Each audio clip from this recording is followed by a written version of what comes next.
कैलाश पर्वत के 10 रहस्य, जिसे जानने के बाद आप कुछ पल के लिए सोच में जरूर पड़ जाएंगे। पुरानी कथाओं में कैलाश पर्वत को भगवान शिव का निवास स्थान माना गया है।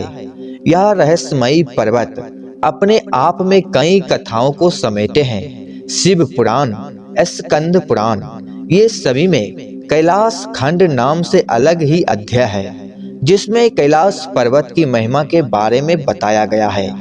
पौराणिक मान्यताएं कहती है कि कैलाश पर्वत के पास प्राचीन धन कुबेर नगरी भी है। हालांकि इसके निश्चित स्थान के बारे में माना जाता है कि जो व्यक्ति अच्छे कर्म करता है उसे मृत्यु के बाद कैलाश पर्वत में स्थान मिलता है। यहाँ प्राचीन काल से ही अच्छी आत्माओं का वास माना गया है। साथ ही इस स्थान को अप्राकृतिक शक्तियों का केंद्र भी माना जाता है। दोस्तों, आपको यह जानकर हैरानी भी होगा, इस पर्वत की आकृति एक पिरामिड के समान है और वैज्ञानिक इसे धरती का केंद्र बताते हैं। रामायण में भी इसके पिरामिड नुमा होने के बारे में उल्लेख मिलता है। धरती के इस केंद्र को एक्सिस मुंडी भी कहा जाता है, जिसका वर्णन दुनिया की नाभि या दुनिया के केंद्र बिंदु के रूप में किया जाता है। इसे आकाशीय ध्रुव और भौगोलिक ध्रुव का केंद्र भी माना जाता है। माना जाता है कि यही वह बिंदु है जहां आकाश धरती आकर मिलता है।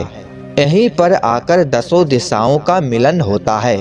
एक्सिस मुंडी वह स्थान माना जाता है कि जहां अलौकिक शक्तियों का प्रभाव होता है और यहां आकर आप उन शक्तियों से संपर्क कर सकते हैं। धरती के एक ओर उत्तरी ध्रुव है और दूसरी ओर दक्षिणी ध्रुव है। दोनों के बीचों बीच स्थित है हिमालय, और हिमालय का केंद्र माना जाता है कैलाश पर्वत। दोस्तों, कैलाश पर्वत की रचना कंपास के 4 बिंदुओं के समान है। कैलाश पर्वत पर चढ़ाई पर प्रतिबंध है, लेकिन माना जाता है कि 11वीं सदी में एक तिब्बती बौद्ध योगी मिलारेपा ने इस पर चढ़ाई की थी। कैलाश मानसरोवर शुद्ध पानी की दुनिया की पहली सबसे उच्चतम झील मानी जाती है, जिसका आकार सूर्य के समान है। दोस्तों, मान्यता है कि यहाँ केवल पुण्य आत्माएं ही निवास करती है। कैलाश पर्वत और इसके आसपास के वातावरण पर अध्ययन कर चुके वैज्ञानिकों का मानना है कि यहाँ चारों ओर एक प्रकार की अलौकिक शक्तियाँ का प्रभाव है, जिसमें आज भी कई तपस्वी गुरु अपनी साधना करते हैं और ईश्वर से संबंध स्थापित करते हैं। दोस्तों, आपको यह जानकर हैरानी होगी, यदि आप कैलाश मानसरोवर झील के क्षेत्र में जाएंगे, जो यहाँ आपको नियंत्रण एक प्रकार की ध्वनि सुनाई देगी। ध्यान से सुनने पर यहाँ आपके कानों में डमरू और ओम की ध्वनि सुनाई देगी।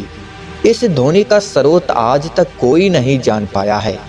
वैज्ञानिकों के शोध के आधार पर यह कहा जाता है कि यहाँ पर हवाएं जब पहाड़ से टकराती है और बर्फ पिघलती है तो यह ध्वनि उत्पन्न होती है। इतना ही नहीं, पर्वत के ऊपर आसमान में भी कई बार विशेष प्रकार का दिव्य रोशनी देखे जाने की बात कही जाती है। दोस्तों, आप क्या कहना चाहते हैं? कमेंट में जरूर बताना।